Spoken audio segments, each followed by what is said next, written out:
Wyoming Territory, 1879. The wind carried dust across the open plains, and Willow Prescott stepped off the stagecoach with her head bowed and her hands tied around the handle of her carpetbag.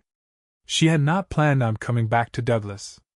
But after the fire and the whispers and the looks back in Abilene, she had nowhere else to go. Her uncle's old cabin still stood by the north edge of town, empty since his passing the summer before. She had the deed in her bag, a few dollars, and the memory of people's stares burned into her skin worse than the flames ever had.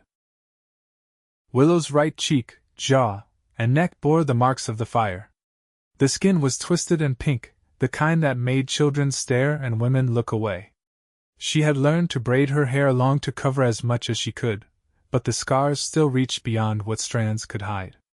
She started walking without waiting for help, boots crunching on frostbitten grass. The town had grown since she left it 12 years ago. She remembered it as wide streets and with smoke and wheat-colored hills. Now it had a mercantile, a proper blacksmith shop, and a livery with a painted sign. But the people still watched like they had not seen her kind before. She kept her eyes ahead. The old cabin was still standing, barely. The roof had been patched with tin, and the porch sagged. She stepped up onto it, pushed the door open, and let out a breath. The air inside was cold, but the bones of the place were strong. She would make do. 3 days passed. She scrubbed floors, cleared out dust nests, and patched the chimney with mud. She did not go into town again. Not until she needed flour. That was when she saw him. He was standing beside a chestnut horse outside the general store, one hand resting on the saddle horn. He was taller than most men, broad in the shoulders, but still. Everything about him was still. His coat was worn but clean, his hat pulled low, and his eyes when they looked at her did not flinch. Her heart jumped like it had not in years.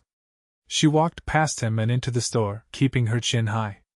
The clerk behind the counter gave her a tight-lipped nod and rang up her flour, sugar, and coffee without a word. When she stepped outside again, the cowboy was still there. "You need help carrying that?" he asked, voice quiet but steady. She blinked at him. "I can manage." He nodded once and stepped aside. But halfway down the walk, the bag tore. The flour hit the ground in a soft white cloud. Willow froze. Her face flushed hot as 2 boys across the street laughed. She crouched fast, trying to gather what she could. Boots stepped into her view. A pair of large, worn leather gloves reached down and helped her, without a word. "I said I could manage," she whispered, not looking up. "I know," he said. "But you should not have to." She glanced at him then. He did not look away. His eyes were clear gray, like river stones. He was not smiling, but something in his face made her heart ache. He stood, brushing his hands off, then offered her the smaller sack of sugar she had dropped. "Name's Thayer Kane," he said. "I work cattle out west of here." She took the sugar. "Willow Prescott." He tipped his hat once. "You got a long walk?" "North edge of town. Uncle's old place." "I know it," he said. "I'll walk you there." She wanted to say no. But the cold wind and the weight of the bags won out. She nodded. They walked in silence. She kept expecting him to steal glances at her scars, but he never did. He asked quiet questions: how long she had been back, if she had family nearby, whether she had enough firewood stacked. Nothing demanding. Just kind. When they reached her porch, she paused. "Thank you?" He nodded. "You ever need help with anything, I come through town most Thursdays. You can ask for me at the livery." She hesitated, then said, "Why are you kind to me?" He looked at her for a long moment. "Because you look like you have not been treated kind in some time." She had no answer for that. He tipped his hat and walked away. Days turned. She started venturing out more. One morning, she found a bundle of chopped wood left by her porch. Another day, a tin of biscuits wrapped in cloth. She never saw him leave them, but she knew. One afternoon, a group of boys stood outside the mercantile, whispering too loudly. One of them pointed. That is her. Fireface. Willow's hands trembled as she stepped past them. Then a voice cut in low and hard. Say that again and I will drag your teeth out on the sidewalk. The boys turned. Thayer stood at the edge of the street, arms crossed, jaw tight. They scattered. Willow stared at him, her throat thick. You did not have to do that. Yes, I did. That night, she found a small carved horse on her porch with a note. For better days. She picked it up and cried. The next Thursday, she waited outside the livery. When Thayer walked out, he looked surprised, then quietly pleased. I made stew, she said. If you want some. He followed her home, and they ate by lamplight. He did not say much, but he listened. She told him about the fire, how the lamp had tipped in the boarding house where she worked, how the smoke had trapped her, how nobody came back for her once she screamed. They thought I was dead, she said. Maybe they wanted me to be. I was not pretty enough to be saved. Thayer's hand reached across the table. He did not say anything. Just held her hand in his large, warm one. And she let him. After that, he came every Thursday. Sometimes with bread, sometimes just his presence. He helped fix her roof. He repaired the barn door. He never stared at her face. One night, she asked, Do you ever wonder what people think seeing you with me? He looked at her like she had asked if the sky was blue. No, why not? Because I know what I see. She looked at him. He met her eyes. I see a strong woman. Brave. Kind. Beautiful. Her throat tightened. You cannot mean that. I do. She did not kiss him. Not yet. But she wanted to. The next week, she made apple pie. He stayed longer than usual, helping her bring in kindling. As he turned to leave, she touched his arm. Thayer. He looked down at her. Thank you for seeing me. He brushed a strand of hair behind her ear. His thumb traced the edge of one scar. I see all of you, he said. And I want all of it. This time, she kissed him. Slow. Certain. And he kissed her back like he had been waiting his whole life. By early March, the ground thawed enough for the grass to show in patches beneath the melting snow. Willow had taken to rising before the sun, dragging her shawl close and her boots on before the chill left the floorboards. She'd grown used to the quiet of her mornings, the creak of the kettle hook, the wind brushing against the windowpane. Thayer built her a fence. He didn't say he would.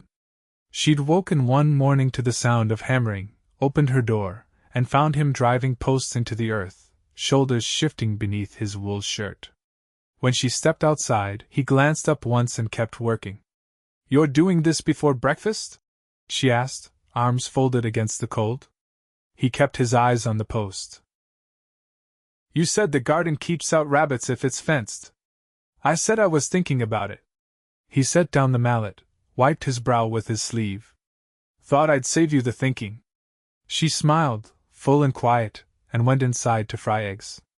After that, they moved through the days like a rhythm. He rode in from his ranch work when he could. She cooked, he chopped wood, they talked less than they listened. Things settled into the shape of something neither of them named. One morning, he brought her a book. It was worn at the edges and smelled faintly of saddle oil. I found it in town, he said, setting it on the table. Thought you'd like it. Has poems. She ran her fingers over the leather cover. You read poetry? I read what I find. Some of it sticks. Any favorites? There's one about a lantern on the prairie. I don't recall the words, only how it felt. He paused. Like someone waited for someone else, even if they weren't sure they'd come. Willow opened the book, careful with the spine. I'll find it. He looked at her a moment longer than he needed to. I reckon you will. That evening, she read aloud from the porch while he whittled a piece of pine. As the sun dipped behind the hills, her voice softened, the words wrapping around them like warmth. By the time she reached the final stanza, he had stopped carving. That's the one, he said. She didn't answer. She closed the book and folded her hands in her lap. Her voice stayed in the air a moment longer, like smoke. Later, when the sky turned dark, he lingered by the door. "You sleep all right out here?" he asked, hand resting on the frame. "I manage. You shouldn't have to." She stood, arms crossed. "You keep saying that. Because it keeps being true." She stepped closer, the lamplight catching the edge of her sleeve. "You worry too much. I don't know how not to." She studied him, the way his brow furrowed, the way he held still like a man afraid to break something fragile. "You could stay," she said, voice low. He looked at her, not startled, not eager, just steady. "You sure? I wouldn't have said it if I weren't." He nodded once. "Then I will." She laid out blankets before the hearth, and he slept there with the fire soft behind him. Neither of them spoke much the next morning, but his coffee tasted better than hers, and she let him make it after that. As the days grew longer, they began planting onions, beans, squash. He knelt beside her in the dirt, sleeves rolled, and hands calloused. She guided his fingers through the seeds, showed him how deep, how wide apart. "You're good at this," he said. "Not yet," she replied. "But I will be." He looked at her soil-stained hands. "You're already more than most." They didn't speak of what they were building. Not in words.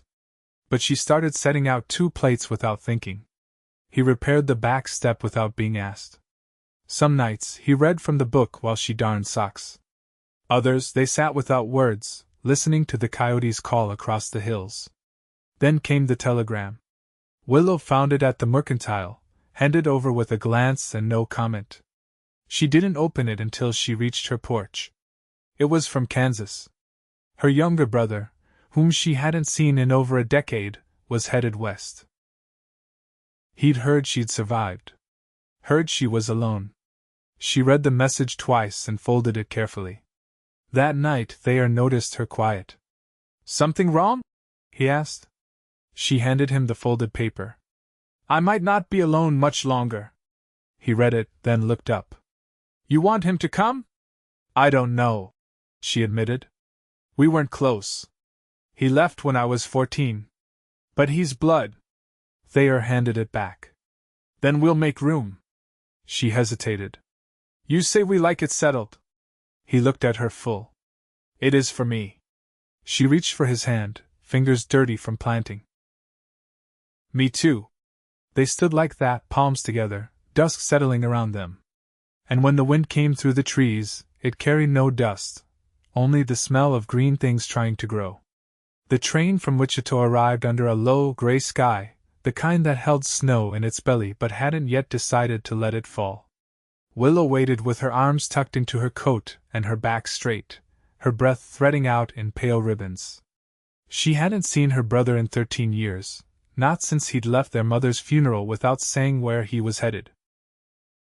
Now, she studied each man who stepped off the wooden steps of the railcar, searching for something familiar in eyes or gait, or the shape of a jaw. He came last, taller than she remembered, leaner, with a coat too thin for the weather and a bag slung over one shoulder. His dark hair curled beneath a worn hat, and he carried a stiffness in his shoulders she hadn't seen when he was 17. She didn't wave. She just waited. "Willow?" he asked, voice uncertain. She nodded. "Jessie." He stepped close, but didn't reach for her. "You look strong." "You look cold," she replied, then turned toward the wagon Thayer had hitched that morning. They rode back in silence, Jessie shifting now and then like the seat was unfamiliar. Thayer drove. He didn't speak unless spoken to, but his presence filled the space between them like a solid wall. At the cabin, Willow handed Jessie the smaller of the 2 bedrolls and pointed to the loft. "You'll sleep up there. There's a basin by the stove. Supper's already started." Jessie hesitated at the foot of the ladder. "You sure I'm not a burden?" "I didn't say you weren't," she said, not unkindly. "But you're still welcome." That night, she served roast rabbit with cornbread. Jessie asked questions between bites about the town, the weather, the land. Thayer answered most of them, his voice even. You always been a ranch hand? Jessie asked. Since I was old enough to hold a rope. You got people? Not anymore. Jessie glanced at Willow, then back to Thayer. So you too? Willow met his gaze. We run this place together. It wasn't a declaration. It didn't need to be. Over the next week, Jessie helped where he could. He had a good back and a quick way with repairs, even if he talked too much. Willow kept him busy clearing the patch behind the barn, mending the fence where elk had broken through. At night he asked questions about the fire, about the years between. I'm not trying to dig, he said one evening while peeling potatoes. I just wish I'd known. I would have come sooner. You didn't ask where I went when you left, she said steady. Why would now be different? He looked down at the knife in his hand. I was a coward then. And now? Trying not to be. That was enough. She didn't ask more. Thayer stayed steady through it all. He didn't press, didn't judge. When Jessie got restless and rode into town for the evening, Thayer stayed behind, oiling the hinges on the barn door, fixing the latch on the root cellar. You don't trust him? Willow asked as they stacked kindling near the porch. I don't know him, Thayer said. But I trust you. She paused, a stick of pine in her hand. I didn't always make good choices. You made the one that brought you here. That's enough for me. Later, curled beside the stove while wind pushed against the cabin, she asked, Do you ever want to leave Wyoming? He considered that. I've been south to Colorado, once to Texas. But this land fits me. I don't need more than room to breathe and a roof that don't leak. What about a family? I think about that more than I used to. She looked at him then, the firelight softening the hard lines of his face. You thinking about it now? He reached over and took her hand, his palm rough and warm. Only every day since I met you. She didn't speak. Just leaned her head against his shoulder, and let the silence say what it needed to. 2 mornings later, Jessie didn't come back from town. Willow waited until midday before hitching the wagon. Thayer offered to ride ahead, but she shook her head. He's mine to find. They reached Douglas by late afternoon. Thayer asked after him at the stable. Willow checked the saloon. She found Jessie behind it, half slouched on the ground, coat open, hat missing, and a split lip beneath one eye. You picked the fight? She asked, not kneeling. No, he muttered. I just didn't walk away from it. He tried to stand, but winced. Thayer caught him beneath the arm without a word and helped him to the wagon. On the ride back, Jessie didn't speak until the hills began to roll past. Should have stayed in Kansas, he said. Maybe, Willow replied. But you're here now. That night, Thayer made a poultice from pine resin and crushed sage. Willow wrapped Jessie's ribs while he gritted his teeth. I don't deserve this, he muttered. No, she said. But you're getting it anyway. When Jessie fell asleep, Willow stepped outside. Thayer joined her, arms folded against the cold. I don't think he'll stay, she said. Maybe not. But I won't turn him away. I know. She turned to him. You sure about this life? About me? He reached out, brushing a bit of wind-blown hair from her brow. You think I'd build a fence and carry your brother out of an alley if I wasn't? She smiled slow. You might. I'd do more than that for you. Then don't leave. I wasn't planning to. She stepped closer, her hands resting against his chest. Then stay. Not just for the nights. For all of it. The planting. The mending. The years. He kissed her then, slower than before, deeper. Like a promise built from earth and sweat and the kind of love that doesn't need to be spoken to be true. She leaned into him, and the wind quieted. No more waiting. No more wondering. Just the long, steady light of something real. In the thaw that followed Jessie's brawl in town, time began to bend to quieter rhythms. The earth softened enough to take root. Morning frost surrendered to damp soil, and birds returned in pairs to the cottonwoods behind the barn. Willow spent her hours tending seedlings in wooden boxes that lined the windowsills. Thayer built a new gate for the pasture, measuring each board twice, never speaking unless she did.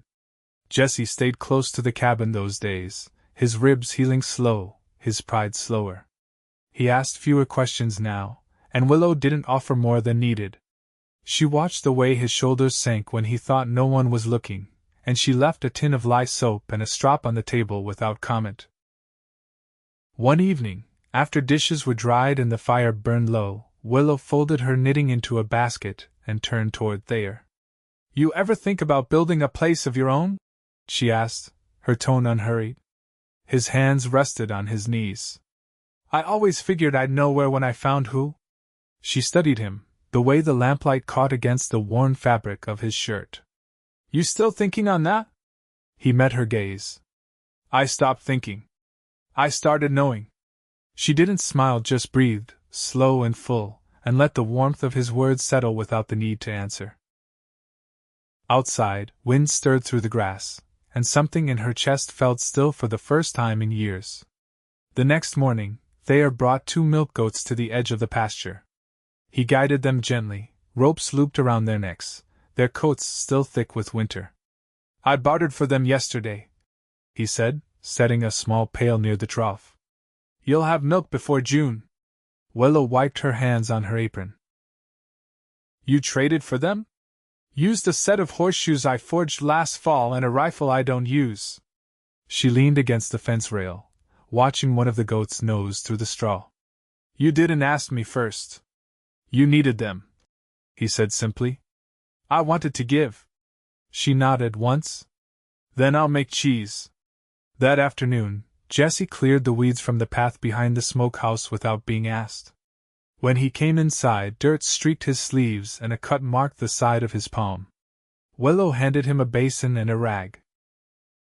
"You'll want to keep that clean." He dipped the cloth in the water, avoiding her eyes. "You were always better at fixing things than I was." She pulled a tin of salve from the shelf and set it beside him. "I learned because I had to. Still, you didn't have to share it." She turned back toward the stove, her voice even. "Family doesn't need to earn their place. They just need to take care of it." He didn't answer, but he stayed until the stew boiled and the bread cooled. The following week, a neighbor named Mrs. Elridge from across the creek came by with a sack of early turnips. She was older, with a stooped frame and hands that trembled when she spoke, but her eyes were sharp beneath her bonnet. "I heard you had company now," she said, glancing toward Jesse and Thayer, who stood by the barn discussing something about hinges. Willow took the sack, brushing off the worst of the dirt. "They're helping." Mrs. Elridge gave a tight nod. "You're owed good men, after all you've come through." Willow didn't answer. She didn't know how to accept words like that, not yet. But she offered tea, and they sat on the porch while the wind moved through the yellow grass. That night Thayer brought in a crooked branch he'd found near the creek bed. He set it on the table, then drew out his knife. "What's it going to be?" Willow asked, watching him settle into the chair. "Not sure yet. Maybe a ladle handle. Maybe something finer." She tucked her shawl around her shoulders and sat beside him. "You always start without knowing? Most good things happen that way. You shape them slow. Let them tell you what they want to be." She watched the curl of shavings fall to the table, her hands resting still in her lap. "I think I'm ready to shape something, too." He looked toward her, quiet. "With me?" "With you." He set the blade down and took her hand. "Then let's make it steady." In the months that followed, Jesse began building a shelter near the tree line, using reclaimed timber and hand-hewn nails. He never said he was staying, but each board he raised answered the question better than words could. Willow and Thayer planted cabbage, beets, and a row of sunflowers along the southern edge of the garden. She marked the days by the way his eyes softened when he watched her work, the way his hand found hers without asking. When spring broke fully, they stood in the pasture, grass brushing their boots, goats nosing the earth behind them. "I want to marry you," he said, not as a question. She turned to him, wind pushing her braid against her shoulder. I was hoping you'd say that. His mouth curved, not wide, but sure. Then I will build us a house. Not far. Just enough space for what we need. You already gave me what I needed, she said. But I'll take the house too. They stood there, hands clasped, the sun easing past the ridge. Behind them, the cabin stood warm and worn, the earth ready for whatever roots they chose to plant next. The rains came late that year, carried in on a wind that smelled of cut hay and iron. Willow stood beneath the half-framed walls of the house Thayer was building, her apron heavy with nails, watching the clouds gather like a promise above the hills. The foundation had been set weeks before, a rectangle of stone and packed earth. Now beams rose from it like ribs, and Thayer moved among them with the sure rhythm of a man building more than shelter. He didn't speak while he worked. He measured twice, cut once, and ran his hands along the grain like he could read the wood's memory. Jessie had taken to helping him in the afternoons, quiet and steady, his own cabin far enough down the hill to give space but close enough to catch the scent of bread when Willow baked. That morning, the three of them stood together beneath the rising frame. Jessie balanced a length of pine on his shoulder, sweat darkening the collar of his shirt. Willow held the box of nails. Thayer tapped the beam twice before setting it into place. You ever think about how long a house like this might stand? Jessie asked, wiping his brow with his sleeve. Thayer adjusted the beam's angle. Long as the people in it hold each other right. Jessie nodded, then stepped back to let Thayer drive the nail home. Willow handed over the next one without needing to be asked. By the end of the week, the roof had begun to take shape. Willow climbed the ladder one morning to hand Thayer a strip of oiled canvas for the underlayer. The climb was awkward with her skirt, and her fingers ached from the cold, but she didn't complain. Hold that edge there, Thayer said, crouching beside her. She pressed her palm down, the wind catching the edge of her sleeve. You ever think about asking for help? Only when I don't already have it, he said, looking at her sideways. She smiled, then sat back on her heels. This place is going to be ours. It already is, he said. That night, with the roof tarped and the walls braced, they shared a meal of roasted carrots and cornmeal cakes. Jessie had brought a tin of apple preserves from a farmer out near the canyon, and they spooned it between bites. Afterward, Jessie lingered by the door of the cabin, rubbing at the back of his neck. I've been meaning to ask, he said, eyes on the floor. You mind if I stay through summer? Willow raised an eyebrow. You planning to? I was offered a job hauling freight east of here. Just a few months. I'd rather leave knowing I've earned the bed I've been sleeping in. Thayer leaned back in his chair. You've earned it. Willow nodded. Help finish the house. Then you go with our blessing. Jessie's shoulders eased.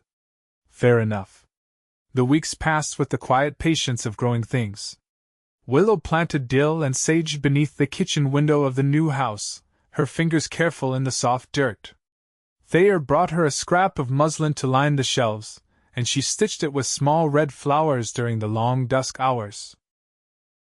Jessie built a trellis for the beans without being asked, and though he never said it plain, his half-smile when Willow thanked him said enough. On the first warm evening of May, Thayer took Willow's hand and led her to the edge of the ridge. The wind stirred her braid, and the sky behind them blazed copper and rose. I've got something for you, he said, reaching into his coat pocket. He pulled out a narrow silver band, plain and strong, the kind that wouldn't catch on fabric or splinter under work. I traded for it last fall, he said. Been carrying it since. She looked at the ring, then at the man offering it. You're sure? He nodded. Always have been. She held out her hand, and he slid it onto her finger. It fit with the quiet certainty of something meant. No words followed. None were needed. They married on a Sunday, beneath the willow tree behind the barn. Mrs. Elridge brought lemon bread, and Jessie carved a small bench as a gift. Thayer wore a clean shirt and his best boots. Willow's dress was the same pale blue she'd worn the day they'd met, mended at the hem and pressed flat. There was no preacher, only the land and the sky and the hands they held. When the vows were spoken, Thayer kissed her once, gently, and the wind carried the scent of lilac across the field. After the meal, Willow lit a lantern in the new house's window, just as the sun dipped low. Thayer carried her over the threshold, not for spectacle, but because he wanted to. Inside, the hearth glowed warm, and the walls held the smell of pine and fresh clay. That night, lying beside him in their bed, she traced the line of his jaw with her thumb, and he caught her hand, pressed it to his chest. "I used to think I'd live quiet and alone," she whispered. "You still live quiet," he said, pulling her close. "Just not alone." She rested her head against his shoulder, the beat of his heart steady beneath her ear. Years passed. Jessie returned the following spring, sun-darkened and lean, a woman named Clara riding beside him with a satchel full of books and a laugh that lit their porch. He built a second room onto his cabin, and the two of them married beneath the same willow tree. Thayer taught their neighbor's boy how to shoe a horse. Willow's herbs took over the garden, and she traded bundles of dried thyme and salve for honey and cloth. Every evening, Thayer came in with dust on his boots and a kiss for her cheek, and she welcomed him with supper and a hand resting lightly on his. They grew older. The lines around Willow's eyes deepened, and Thayer's hair turned to iron, but their hands never stopped finding each other. One morning, years on, they stood together at the edge of the pasture, watching the goats graze. The air was warm with summer's breath, and the sky stretched wide above them. "You still glad you came back?" Thayer asked, squinting into the light. Willow looked out over the land they'd built, the house that stood firm behind them, the garden blooming with color.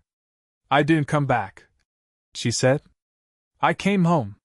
He reached for her hand. She took it. And together, they walked back toward the house, the sun rising at their backs, their love steady as the ground beneath their feet.